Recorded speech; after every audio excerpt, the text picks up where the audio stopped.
A former Saskatoon police officer pleads guilty to assaulting a colleague. What happened at an off-duty party almost 2 years ago. Mining for success in Saskatchewan, what the Premier says about the economy's future. And the Blades sent packing, how the Prince Albert Raiders got their revenge. This is CTV News with Chantel Saunders.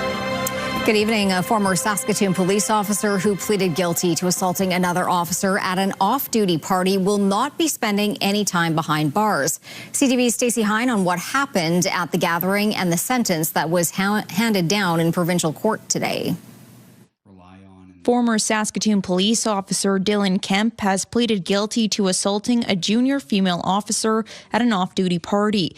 He received a conditional discharge, meaning he will not have a criminal record if he completes 12 months of probation. The sentence was jointly recommended by the Crown and Defence and accepted by the judge. This is a situation that a discharge is unquestionably appropriate, though, because of what happened. According to an agreed statement of facts, the incident happened at Kemp's backyard party on September 14th, 2024. Inside the home, Kemp put his hand on the woman's throat. She pushed him away and, after a brief altercation, went outside. He then approached her again. In a second altercation, he wrapped his legs around her waist, squeezing and asking if she could breathe. She asked him to stop. In a third altercation, he struck her in the nose. Court heard the female officer did not consent to the fight. The incident was reported days later after a co-worker noticed she had a black eye. The Crown said an aggravating factor was Kemp's position of trust over the junior officer, a special constable at the time. Defense said Kemp was struggling with PTSD along with depression and alcohol use, but has been sober since and has been seeking mental health supports. I think generally the public would see this individual as someone who probably didn't get the support he needed, who's probably back to work too quickly. He was subjected to a number of very traumatic events. At the end of his sentencing, Kemp said he wanted to apologize to the officer and called his case a cautionary tale, saying he'll continue to advocate for mental health. Stacey Hine, CTV News, Saskatoon. A player once considered a fan favorite will not be returning to the Saskatchewan Roughriders this season. Wide receiver Ajo was cut by the team today shortly after he was suspended for violating the CFL's gender-based violence and harassment policy. Jacob Carr has those details. The football future of Canadian receiver Ajo is unknown after being released by the Riders for breaking their code of conduct. An investigation by the CFL stemming from multiple allegations against Ajo in late January revealed that on November 18th of last year, Ajo, quote, engaged in aggressive and unwelcome physical contact with multiple women at a restaurant in Regina. The CFL has also suspended him for 2026's preseason games, a minimum of 6 other games, along with several conditions to be reinstated to play. We hold our players to a high standard. We don't tolerate gender-based violence. Our players and our staff are required to complete education for gender-based violence and harassment every single year. The local YWCA, who have been working collaboratively with the Riders to eliminate gender-based violence, says they were impressed with the immediate response by the football club. They have a responsibility as an organization that has a lot of influence to stand behind and make decisions to ensure that it's not something that's tolerated in our community. The Riders say an incident like this does not reflect the family culture they are trying to build and maintain from the top down. It's important that we're all kind of in lockstep, and that everyone knows that we're going to support each other, but we also we got to hold each other accountable. So hopefully that is a message that the players receive, and it's just disappointing. The team making it crystal clear that gender-based violence will not be tolerated in their organization. When asked if there was a chance for a reconciliation with Ajo if he met the criteria for CFL reinstatement, O'Day said not with the Saskatchewan Roughriders. Jacob Carr, CTV News, Regina. Saskatoon police are investigating a suspicious death that happened last night. Officers were called to an apartment in the 1100 block of Avenue W North at about 8:30 for a report of an injured and unresponsive person. Despite life-saving measures, the person was declared dead at the scene. No other details are being released at this time. RCMP say multiple deaths being investigated after a potentially hazardous liquid was circulating in the Battlefords area last month are not considered suspicious. In early March, Battleford RCMP issued an alert warning people of a possibly hazardous beverage making its rounds. At the time, there had been several sudden deaths, and investigators were trying to determine if they were linked to the drink. Today, RCMP said foul play was not suspected in those deaths, and there haven't been any more sudden deaths or illnesses potentially related to this mystery liquid. They say if they receive more information on the investigation to look into it further, they will. The driver of a truck has been charged with drug impairment after being pulled over by Corman Park Police. The traffic stop was recently conducted on Dalmany Road. Officers with the service initially pulled over the truck as its registration was expired and its signal light had been on for 2 kilometers of driving. A roadside screening resulted in a positive test for cocaine. The drug was also found in the vehicle.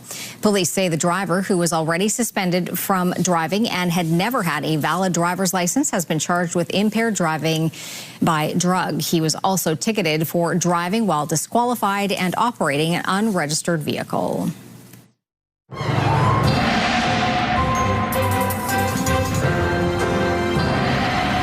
Well, Jeff, the snow you promised is here. It is. I thought it was going to be here a little earlier, and technically speaking, it did show up in the morning, but it really didn't start showing up in any kind of significant way until mid to late afternoon, and certainly that's where we are now. So, yes, get ready for shoveling good times because, yes, this system is going to take its time to get out of Saskatchewan. Of course, the greatest area of action is going to be in terms of accumulation along the Alberta-Saskatchewan border, but there's still some snowfall warnings in effect toward the eastern side of the province. So, yes, snow across much of central and southern Saskatchewan. The north not getting hit as hard, and we'll talk about that later on.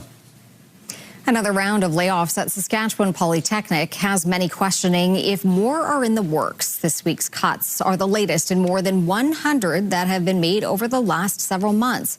Jasmine Pelche on what we know and what could be next.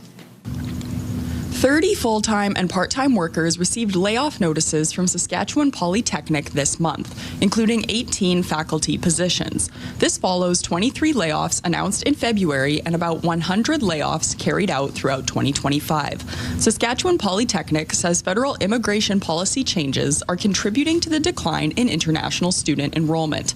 It provided CTV with a statement saying at Sask Polytech, international student enrollment is down approximately 40%. Creating a substantial revenue shortfall for the 2025-26 academic year. Revenue information cannot be provided at this time. Financial information is disclosed annually through the annual report. A rebound in international enrollment is not expected next academic year. The Minister of Advanced Education says the institution has not indicated further cuts at this time. They haven't indicated anything more, but I know this month, April, is kind of the month where they make those decisions for the entire year. So, I said, let me know as soon as you know. And that's what happened here with Sask Poly. The Ministry of Advanced Education provided CTV with a statement saying, in the 2026-27 budget, Saskatchewan Polytechnic is receiving $187 million in operating funding, an increase of 8% from last year.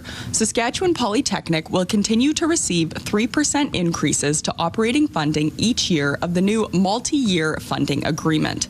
Saskatchewan Polytechnic says layoffs are spread across all 4 campus locations, but affected programs and departments are not being disclosed for worker privacy. Jasmine Pelche, CTV News, Prince Albert. Premier Scott Moe is confident in Saskatchewan's prospects moving forward. And as Keenan Sorokon reports, he says mining the many natural resources beneath our feet is at the center of the province's changing economy. And we can have the confidence that what is coming tomorrow is going to be every bit as good as today and likely bigger and brighter. Premier Scott Moe is confident the investments in Saskatchewan are helping it become a reliable place to do business in a world surrounded in global uncertainty. We're committed to do our part to ensure that you see continued success in the future.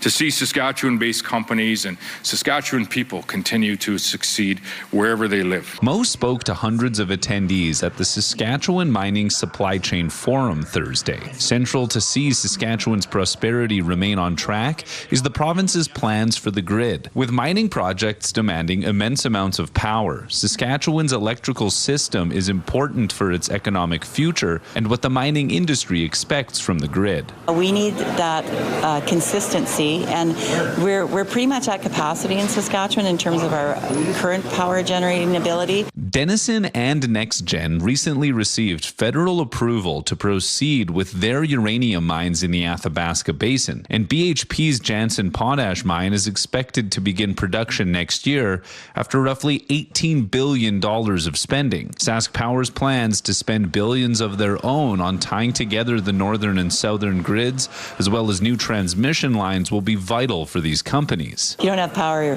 that delays when you're going to be able to start. So absolutely, having enough power is a critical milestone, in the progression of your project. Mo says gone are the days of growing more wheat to expand the economy, as uranium, potash, and dozens of other specialized resources will weather the storm and provide many opportunities moving forward. Keenan Sorakhan, CTV News, Saskatoon. Rural residents could soon have access to real-time information about emergency room closures. Last year, the NDP presented legislation to make it possible. Today, the government voiced support for the proposal. Wayne Mantika reports.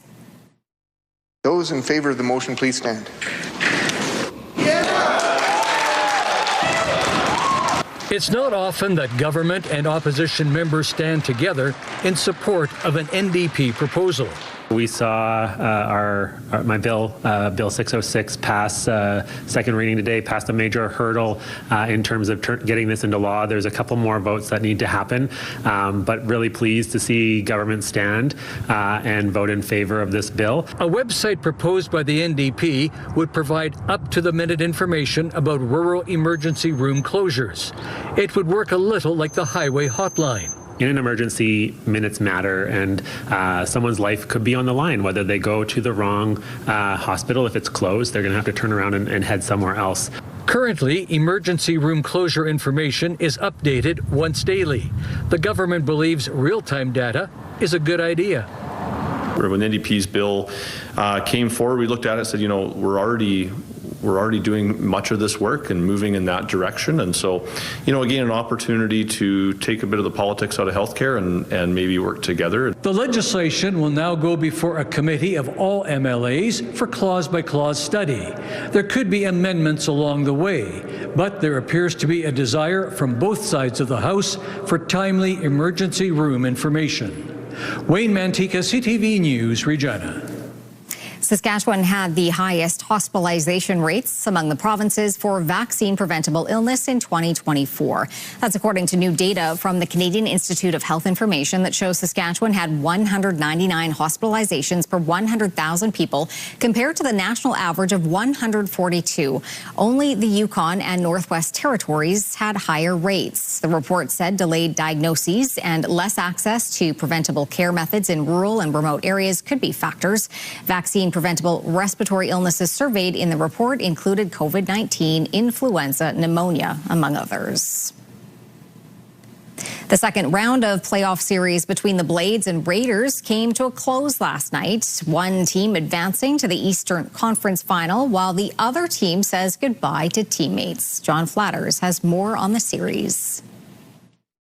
They are a strong group and are definitely a contender to possibly be the WHL representative at the Memorial Cup in Kelowna in late May. With a 5-3 victory over the Saskatoon Blades in Game 4, the Raiders will advance to the Eastern Conference Final. While their season continues, it was locker room cleanout day in Saskatoon. General Manager Colin Priestner and the coaching staff met with the players before they go home for the off-season, and the tone was positive. Overall, a big success. Some bumps along the way, I think. There was times where We were all a bit frustrated internally with kind of the consistency of our group, as we talked about lots this year, but I think when it mattered the most, we came to play. While it stings to lose to your provincial rival, beating Edmonton in Game 7 on the road in overtime gives the Blades something to smile about. Just a little disappointing. Like, you never want your season to end this early, but I think we're all pretty proud of each other in there for coming through. Like, in that Edmonton series, it was a pretty fun series. We grew a lot closer together as a group, so I think we're pretty proud of each other in there, but still a little disappointed. For players like Rowan Calvert and Tyler Parr, who have played their last game in a Blades uniform, 5 seasons goes by in a flash. I didn't know anyone at all when I first got here, but he was kind of the first guy who I really got to know and kind of kept in touch with as I went home that year before I came back. So yeah, it's just been really special, and it's going to be really different next year, not seeing him every day, but we'll still be in touch and we'll still be friends. With so much uncertainty in hockey, now that NCAA eligibility is open to CHL players, time will tell who comes back in August. Yeah, I'll be back next year as well. I think we kind of have some unfinished business here, and I love the city and I want to win here. The Prince Albert Raiders have some time before the round 3 schedule is released, but they know who they'll do battle with, the Medicine Hat Tigers. We remember from last year, the lessons and the experience that we learned and gained, going through the playoffs, that we've done a tremendous job of applying those lessons and those experiences into this run this year. And again, we're really excited to get things going against them. The Raiders hope to get revenge for last year's playoff series won by the Tigers. Prince Albert will have home ice advantage. John Flatters, CTV News, Saskatoon. A former Saskatchewan Lieutenant Governor will be laid to rest next week. Vaughn Solomon Schofield died just over a week ago after a short illness at the age of 82. She was Saskatchewan's 21st Lieutenant Governor. A public funeral is scheduled for Saturday, April 25th at Living Hope Alliance Church in Regina. Those attending are asked to arrive early for the 10 a.m. start. Books of condolence remain available at the Legislature and Government House, and flags will remain at half-mast until sunset on the 25th. Saskatoon coming together today to stuff the bus. Stuffing the bus! Stuffing it! What a great day! Who doesn't like to stuff the bus? People were invited to bring non-perishable food items and cash donations to fill a city bus at Centre Mall today. The event, courtesy of Rock 102 and Saskatoon Transit, is in support of the Saskatoon Food Bank and Learning Centre. Stuff the Bus is such a fun, wonderful day where the community can come out and support the work that we do at the food bank. Since Stuff the Bus began 21 years ago, more than 553,000 pounds of food has been donated and over $685,000 raised. Still to come, we check in with Saskatchewan recruiters in their quest to find more healthcare workers. Also, we hear from the crew of Artemis II what the mission was like and what's ahead.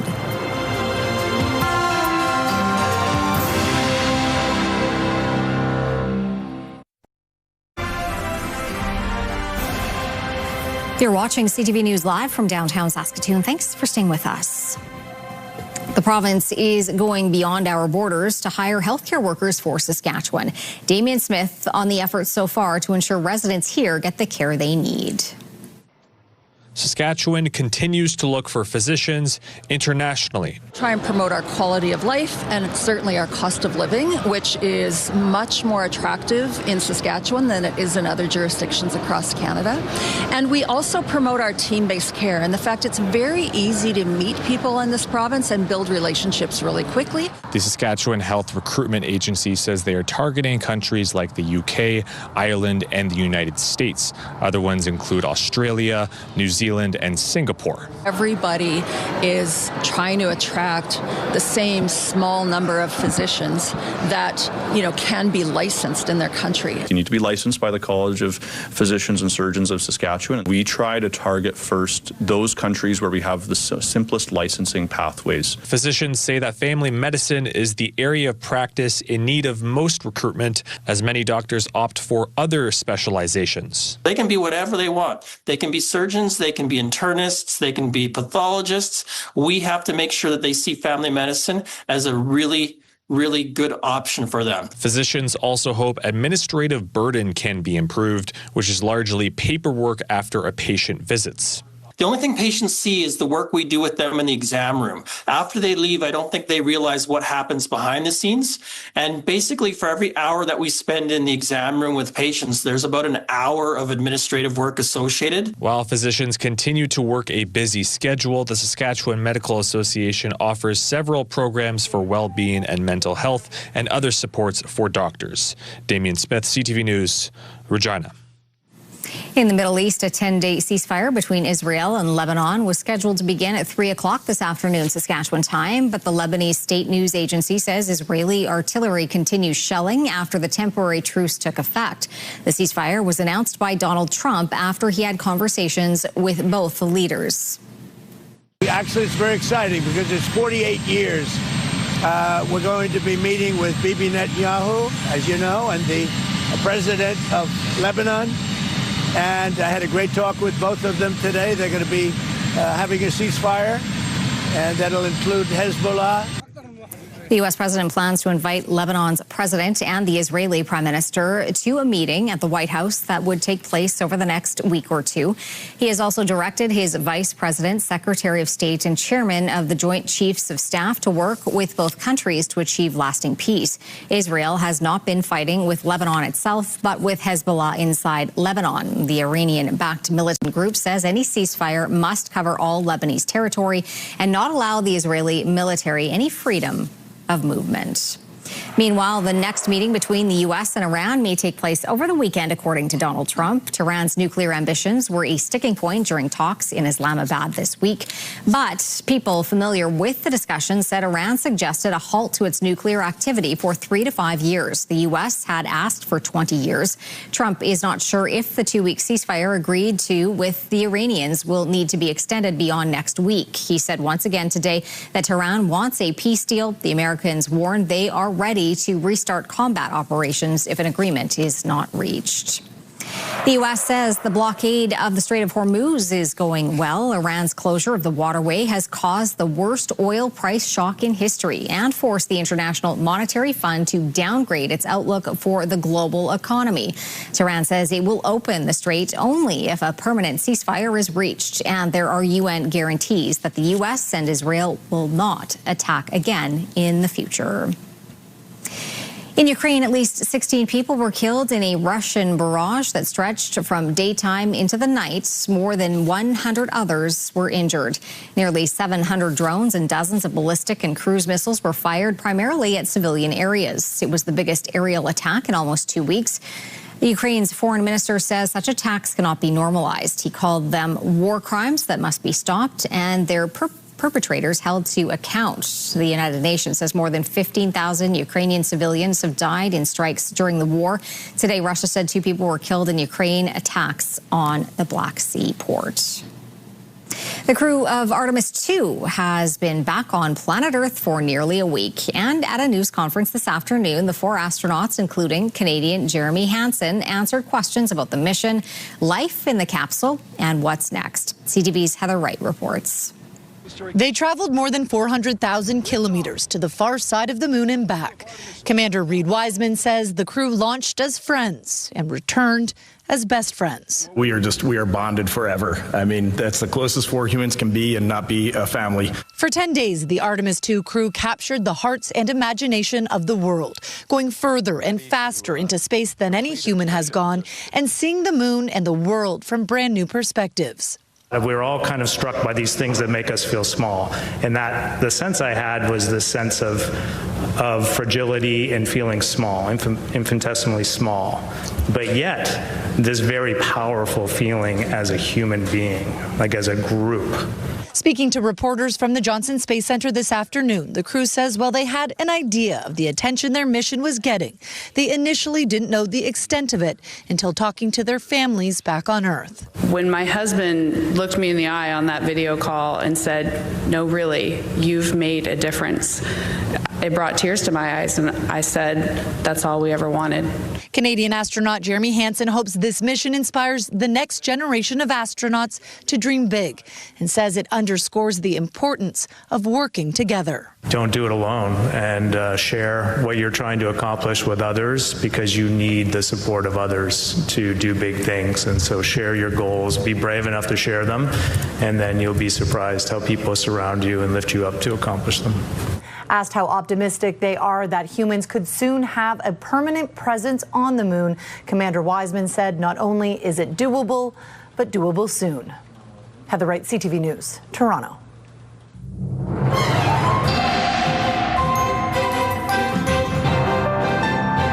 It's a comedy emergency at the Saskatoon Soaps Improv Hospital. Hi, I'm Dr. Simon. We'd really appreciate it if you check yourself in tomorrow night at the Broadway Theatre at 8 o'clock for our medical mayhem mashup, where audience suggestions will help guide the questionable procedures and silly surgeries we perform. Discounts available to members of the healthcare community. For tickets and more information, visit broadwaytheatre.ca. And there's only one thing to ask. What's the weather going to be like, Jeff? Well, Doctor, we've got ourselves a bit of a cold day, but of course people can be indoors at the Broadway Theatre, keeping warm and laughing it up with this medical mashup of a number of different shows, not just The Pit. So anyhow, -1 for a daytime high. So by the time we get into the evening hours, temperatures will be closer to about -5 degrees. Mainly cloudy conditions. Once again, 8 o'clock at the Broadway Theatre. You can get your tickets at broadwaytheatre.ca. Currently in Saskatoon, well, it's snowing. -8 degrees, -5 in Prince Albert. The snow has not reached Prince Albert quite yet. -7 in the Battlefords. And as you can see, moderate winds in Prince Albert and the Battlefords, but really windy in Saskatoon. And a quick look at our almanac for today. Well, it didn't get that warm. That's not a shock to anyone. -7 for a daytime high. 11 is typical, so way, way below seasonal numbers. 24, the record warm temperature, and 1913. The record cold temperature, -17 for 1907. And the sun is going to go down at 8:06. Coming up, the great escape, the dog that went the distance to get back to its daycare.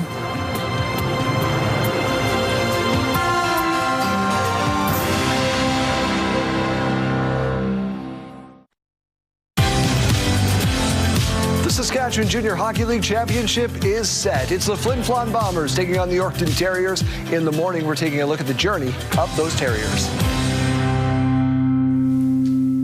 Okay, well, there you go. Camera obscura. Yes, we have snow obscuring the lens of a sky cam, but right when you take a look below here, yeah, there you can see, yeah, there's plenty of snow going on there right now. So yes, a snowy situation. I have not looked out the weather door in the last little while, but I know that it's been snowing quite heavily. I got a note from our friend out in Corrobert, Ken Murphy, and he was telling us that the snow has been falling all day out there. More snow than they've seen all year, so that's an impressive amount of snow.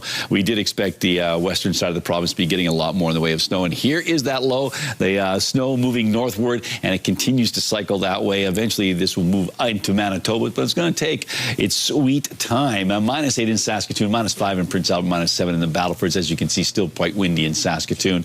Now on to our hot spot. That was Val Marie at 6 degrees. Key Lake, the cold spot today, very cold, -32. Well, certainly very cold for mid-April.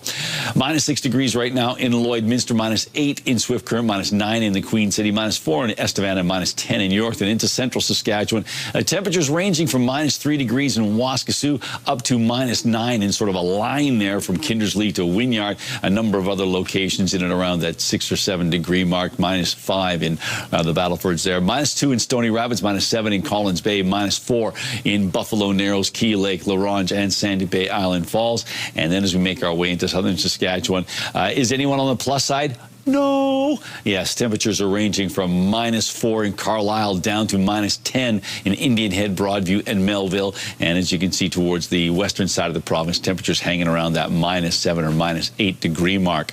So here's our futurecast. The computer modeling indicating that by about, well, it looks like let's say early afternoon, just after noon hour, this system should be mostly in Manitoba.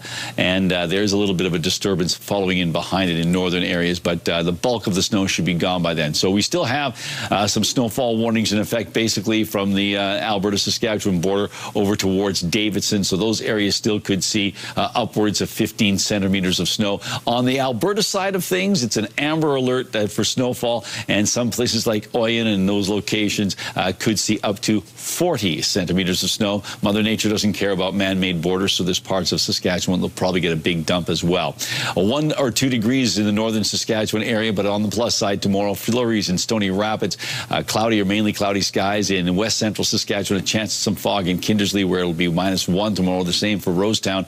On the plus side, 4 for Meadow Lake, 2 for Spiritwood, 4 degrees in Maple Creek, 0 in Leader, -1 on Outlook, -2 in Swift Current tomorrow. Expecting some flurries in Yorkton and Regina. Moose Jaw cloudy, windy in Estevan. Temperatures hanging around that -4 or -5 degree mark. Temperatures of -3 or -4 for east central Saskatchewan. Anticipating flurries in Melfort, Humboldt, and Hudson Bay. Cloudy skies in Watrous.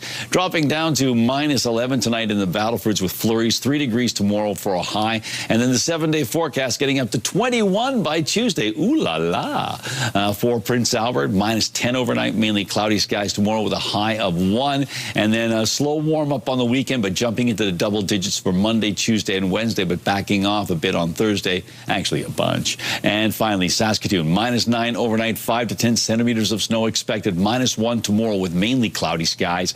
And the 7-day outlook for the Bridge City, 4 degrees on Saturday, 7 on Sunday, 16 on Monday and Wednesday, and in between, 21.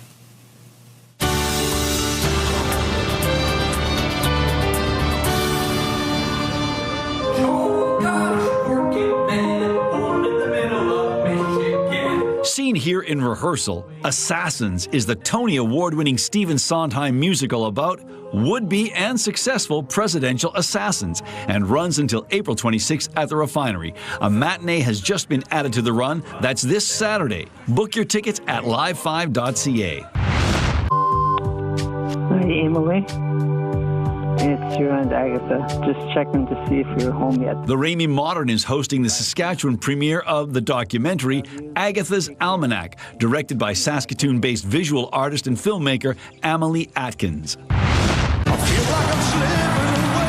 Play the hell out of it. If you're an Elvis fan, you need to see this movie on the big screen. Epic Elvis Presley in Concert is an amazing movie featuring a ton of recently discovered footage of the King's Las Vegas residency. Nobody but you is gonna see me through. Juno winners, the Sheepdogs, bring their Out All Night tour back home this Saturday. Well, my girl, she's one of a kind. She's a diamond in the rough. I was lucky to find. Sunday, The Basement welcomes Donnie Peranto and Brad Johnner for a pair of performances. The boys are playing at 2 o'clock and at 7:30.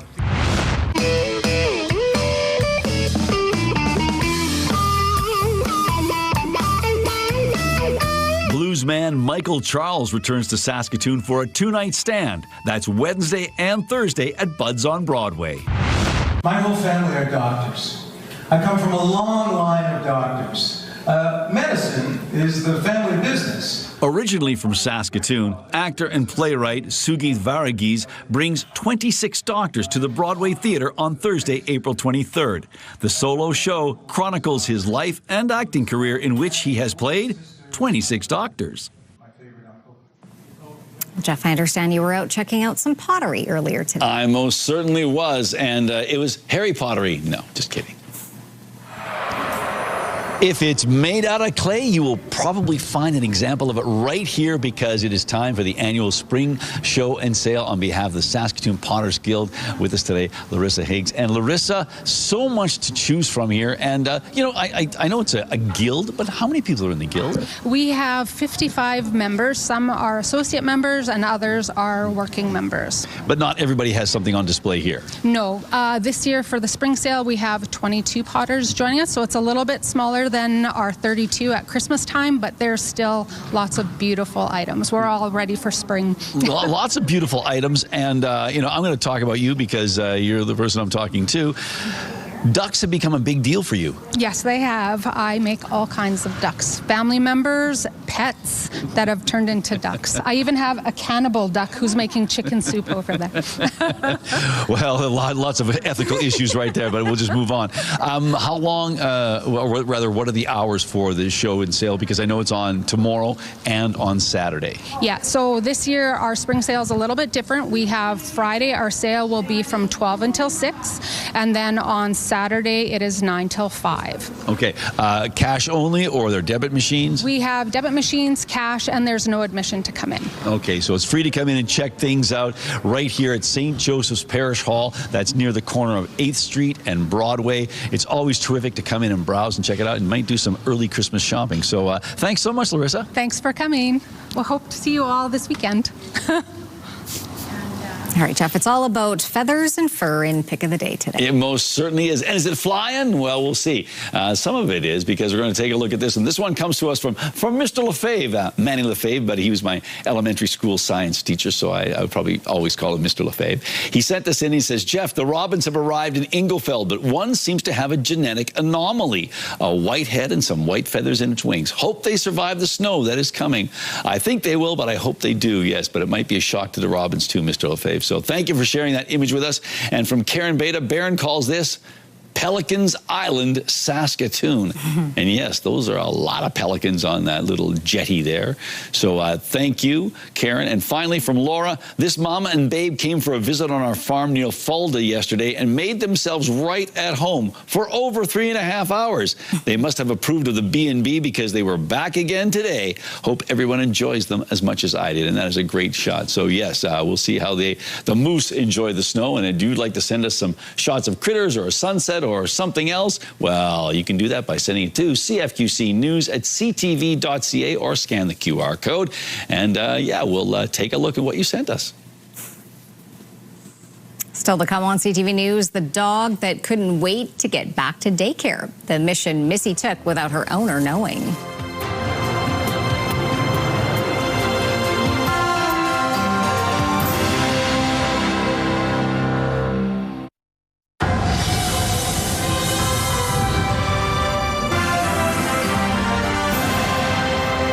Well, this next story is about a Regina dog owner that has quite the story to tell. She recently discovered her pet was missing, only to find she'd gone the distance to get to her doggy daycare.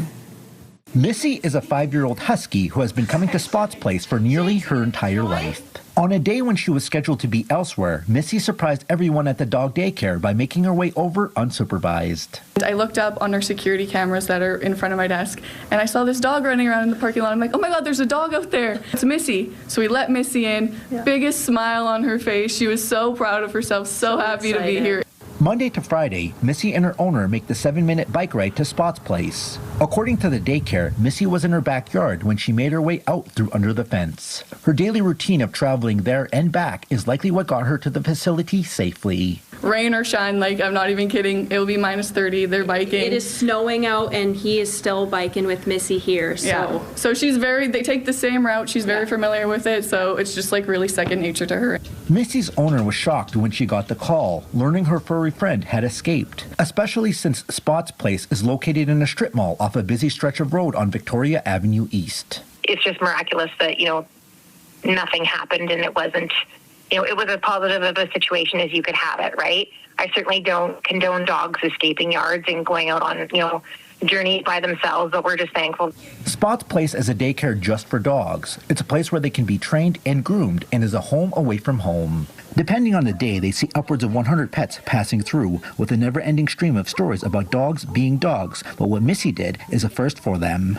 Dogs get out and sometimes they escape and sometimes they're running around, but I've never had one come back to like a specific place or like a certain place. So I believe she must feel quite safe here and likes being here, the fact that she came all this way.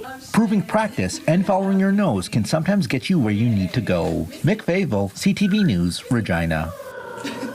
When we come back, Sask Power signs a nuclear deal and later pulled over by police. Why the raiders caught the attention of the law.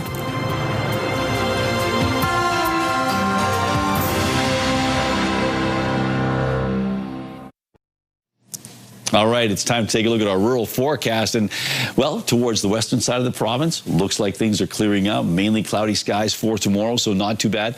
North and south of the Yellowhead, it looks like temperatures are going to be a little warmer north of the Yellowhead. But on the eastern side of the province, places like Melfort, Hudson Bay, and Wynyard, it looks like some flurries will still be lingering. But as I mentioned earlier on, we're hoping that the snow sort of moves off into Manitoba by mid to late afternoon. For other parts of southern Saskatchewan, starting to warm up, at least on the plus side, but no rocket-like temperatures, though. 4 degrees in Maple Creek, 2 in East End, -2 in Rockland, and then temperatures on the minus side as we make our way towards the eastern side of the province. And windy in Pilot Butte, Coronach, and Carlisle. So still a bit on the unpleasant side in many respects, but -3 degrees tomorrow for Yellowgrass. And yes, it's going to be a windy day in Yellowgrass as well. Winds out of the northwest at 40. So keep that in mind if you're out and about. Hold on to your hat. And Yellowgrass is one of those places where internet plans of up to 1 gig are available from SaskTel. Sask Power has signed an agreement with an Ontario-based power company on large reactor nuclear technology. Bruce Power is Canada's only private sector nuclear power operator, which produces 30% of Ontario's power yearly. Sask Power said the deal will allow them to explore large reactor technology in addition to small modular reactors. It will also allow Sask Power to see the approval and development process play out for the Bruce C project, a proposed expansion of the company's existing reactor site in Ontario. A lot more Canadians are buying electric vehicles now that a new federal program has kicked in. Morella Fernandez has more. Statistics Canada is reporting a big jump in the purchase of zero-emission vehicles in February. New vehicle sales were actually down about 1% that month, year over year, to just over 124,000. But more than 12,600 of them were zero-emission. And that's a 47% increase from February of last year. It coincides with the start of a federal program that gives cash back to Canadians for these purchases. Here are the closing numbers for the day. The Canadian dollar is up to $72.98. West Texas Intermediate is up more than $3 to $91.17. Western Canadian Select hasn't moved much. It's at $70.41. And the TSX lost 103 points today. Those are your business headlines. I'm Morella Fernandez. Turning to local gas prices now, the average price in Saskatoon is currently just under $1.72 a litre. The lowest price in town is $1.55.9. On Saskatchewan markets, Cameco finished the day at $164.96, and Nutrien was up $1.35. Coming up for auction, some truly spirited wine. And we find out why the Raiders bus was pulled over by police. Select Hair Service is brought to you by Sage, the beauty bar. Stay with us. We've got another full night of great shows for you right here tonight on CTV. Well, you can now own a bottle of wine from one of the most haunted castles in Scotland. For almost a century, these bottles of Bordeaux were hidden deep with the Glamis Castle. The property has strong links to the British royal family and is also said to have inspired William Shakespeare's Macbeth. The two magnums are expected to sell for nearly $70,000 Canadian each when they go under the hammer in New York tomorrow. So if you're looking for a gift for someone. Yes, I think, or a theatrical type. I can't remember who's the, it's not the Thane of Glamis, but there you go. Yeah, there's a character, at least certainly a reference in the Scottish play. Sure, I'll have a think on it. Well, the Prince Albert Raiders caught the attention of the law last night after their big win. The team bus pulled over on the way home. I've been looking for. I found your fan bus, and now I found you. Yeah. Bring home the cup, boys. Yeah. A member of the RCMP stopped the bus near Osler, climbing aboard to congratulate the players on their victory over the Saskatoon Blades in the second round of playoffs. The officer sharing that she was previously posted to Prince Albert and was rooting for the Raiders to bring home a win. And they delivered, so there you go. I can only imagine how the bus driver felt until she came up. Very relieved when it was just a fan shout out. That's cool. Yeah, indeed. Speaking of fans, we had a really nice group in. Yes, we were big fans of them for coming. Yes, we're very happy that the Pro Bus Club of Saskatoon, which stands for Professional Business, and it's a club that deals with retirees, and they're dedicated to fellowship, friendship, and fun. They were fun. Yes, they were. They were great, and they were very attentive, and they had some terrific questions about CFQ CTV Saskatoon. So thank you for your visit today, and we hope you enjoy the snow. I think they were asking if you could fix the forecast. Well, I don't think I can fix it, but what I can tell you is that we're expecting temperatures tomorrow about -1 degree for a high, but not expecting any snow. All right, be safe out there. Thanks for watching.